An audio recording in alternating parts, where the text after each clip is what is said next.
For Global Business Update, Michael Wilson joins us now from London. Good morning, Michael. Morning. The world's really digesting what happened in the United States, although it's a couple of days old now, and they're increasing interest rates there by 0.75%, closely followed by London, which I'll come on to in a moment. But basically, the big star performer this morning is definitely the Hang Seng, up 5.7%. The Hang Seng Tech Index rose by 7%. There's been a bit of a sell-off over the past few weeks, but people are buying back into internet platforms and electric vehicles and so on. Mainland China, the Shenzhen Composite up about 2.3%, and the Nikkei fell 2% after a holiday on Thursday. Taiwan and the United States are to open what are described as person-to-person trade talks next week. This is something which obviously is taking place under the fact that China's growing influence in the region is being trumpeted by China particularly, and so on. But the United States is opening trade talks in any case with Taiwan. Moscow has softened its nuclear war rhetoric a bit, but Russia's is admitting that its economic decline is actually deepening. Here's what it's saying about the nuclear threat. Russia is strictly and consistently guided by the tenet that a nuclear war cannot be won and must never be fought. That's a statement from the Russian Foreign Ministry website. So data released on Wednesday by Russia's Ministry of Economic Development shows a bit of a contraction as far as Russia is concerned. Russia made a surprise visit back to the Black Sea grain initiative, but it does say that, of course, it reserves its right to withdraw if the Ukraine doesn't do what it says and the Ukraine guarantees are not met, i.e. that strait and that shipping lane being used for war rather than grain. As far as the United States is concerned, stock futures little changed. Yesterday, relatively flat as it goes into the Dow Jones, again, very, very little change this morning. There's a lot of corporate earning reports out yesterday. Shares of Carvana dropped more than 9% after the company posted a wider than expected loss. The Dow Jones sliding about 146 points, but these days, not a lot about that. I think the probable cause of the stock markets going down yesterday was the fact that people were gradually beginning to realize that what Jerome Powell said, the chairman of the Fed, on the interest rate rise, what the pivot towards a slightly slightly lower interest rates was not necessarily going to happen straight away. And meanwhile, there is a continuing ban against US companies and citizens helping China manufacture semiconductors. New rules were introduced early last month. So that's weighing down on that. So the contest between the United States and China as far as trade concerns still continues, even though it might be slightly mollified by whatever happens between the United States and Taiwan. I suspect we'll hear much more about that next week. As far as the EU is concerned, well, a bit of a mistaken impression. Certainly not. We thought that they were going slightly dovish as far as that's concerned, but Ms. Lagarde has signaled that a mild recession would not stop the ECB from raising rates if necessary. That's much more hawkish than what most investors thought as a result of last week's statements. UK, okay, so up 0.75%, very much expected, largest increase in 20 years. The sort of message coming from the Bank of England, and I say sort of messages, they were all a bit muddled yesterday, to be absolutely honest, but they say that interest rates may not have to rise that much further. I suspect they probably will. Inflation will remain high in the first 6 months of 2023. The recession in the UK will be the longest since the end of the Second World War, but it will be fairly shallow. But again, what we haven't built into this and are unable to do is the mini budget, which is happening on November the 17th. And it looks like, as well as windfall taxes, the UK Finance Minister, Chancellor of the Exchequer, Jeremy is considering a tax on dividends, and that will hit small businesses particularly, because I don't know what it's like in Nigeria, but certainly as far as the UK is concerned, that's how a lot of directors of small companies actually pay themselves, not with salaries but with dividends, and that's going to be taxed. So it could end up that people on salaries earning the same amount as a director getting dividends are slightly better off than the director having dividends. Isn't that strange? Oil, well, now what's going to happen is when in December, when that G7 price cap comes in, the insurance markets, which are linked with Lloyd's particularly, will not be insuring ships which have Russian oil on them. The EU and the US will follow suit in that. However, China and India most certainly won't and will continue to buy Russian oil. And finally, crude prices basically struggling as China stands by its zero COVID policy and global bank tightening. I mean, we are actually seeing that most people are getting hawkish now, are adding to the picture of a global slowdown. That is the global picture this morning. All right. So a lot of people are beginning to complain in the UK that isn't Rishi over tightening things.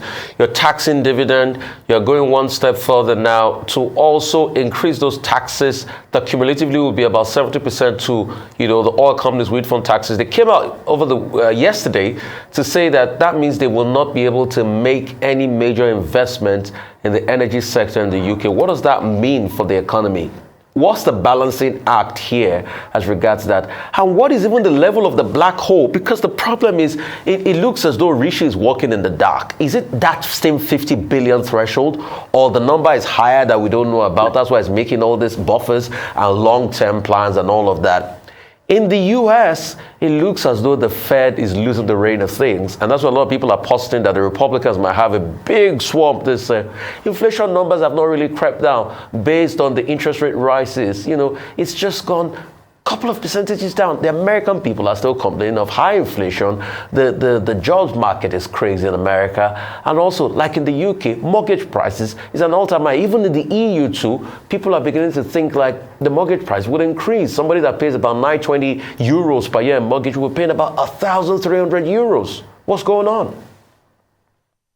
So what's your question then? Because you've raised so many different points there and so many different countries. Do you want me to run through all the countries? Because I'm very happy to do that. Yeah. As far as the United Kingdom is concerned, £50 billion is the figure that appears to be the black hole. I don't know whether it's true or not. I have to say the windfall tax is going to be very interesting because we all love to live in a democracy. If we lived in an autocracy, we could just say, we're going to tax you, like it or not. But unfortunately, the lawyers will get involved. So this will be a continuing thing which will go on. I suspect that 50 billion gap is something which we may be a little clearer of on November the 17th, but I'm not sure. As far as the United States is concerned, I'll save my judgment on that until we see the jobs figures today. The jobs figures will be quite big and quite good. So in other words, more Americans are going to work. I mean, it's slightly inflated by the fact that this is Halloween plus Christmas and the rest of it. But I think I wouldn't be too worried about the United States right now. I think what these jobs figures will do will add to the hawkish notions that Jerome Powell was talking about next week. Other countries in the world will, of course, struggle, and they'll just have to do their own thing. Well, Michael, a cocktail of issues, whichever ones you can quickly deal with. It's Olaf Scholz, the German Chancellor. Is he really risking being isolated by other G7 leaders, as has been suggested by Emmanuel Macron of France? Over this trip to China to meet with Xi Jinping, even if he's going to spend less than 12 hours there. China wants to invest 24.9% stake in the port in Hamburg. Olaf Scholz was former mayor of Hamburg. He's been pushing ahead despite opposition from senior members of his own party, and he says, look, this will be to the benefit of the city of Hamburg. But EU leaders say he's not carrying anybody along. So what actually is his game? To attract investment from China or to just play to the basic nationalistic sentiment? That's one. Now, in the UK, yes, the Bank of England says, we've increased interest rates by 0.75 percentage points from 2.25 now to 3%. Now, disposable income for households will be affected. Unemployment rate is expected to rise to as high as 6.5%. Then you have all the other issues, recession for 2 years, and the Bank of England saying, well, just tighten your seatbelts. But the Financial Times was saying this morning that compared to the Fed, what the Feds have done, that this is still very dovish, particularly as for the first time, the Bank of England is giving forecast, is giving guidelines. Well, what is dovish about it if people are going to face a greater hardship? And then finally, the third point. I noticed that Ofcom now says the fax machine can go. That fax machine that was introduced by Rhetoric in 1964 and that we all use to send messages, it looks like the age of innovation, the age of technology has already caught up with the fax machine and the way it caught up with the typewriter. How many more things will change in our lifetime that will suddenly disappear? Because when I saw it, I said, fax machine. That we used to rely heavily on it, but it looks like we have come to the end of the road with the fax machine.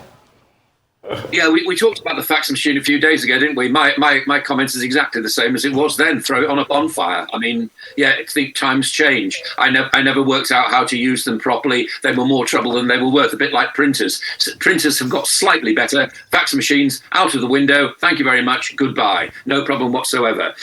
You raise a lot of points. Let's deal with them very, very quickly. China did not get the investment that it actually wanted within Hamburg, but that's the way. These two countries have been very, very close together, and they will annoy France and they will annoy the rest of the EU.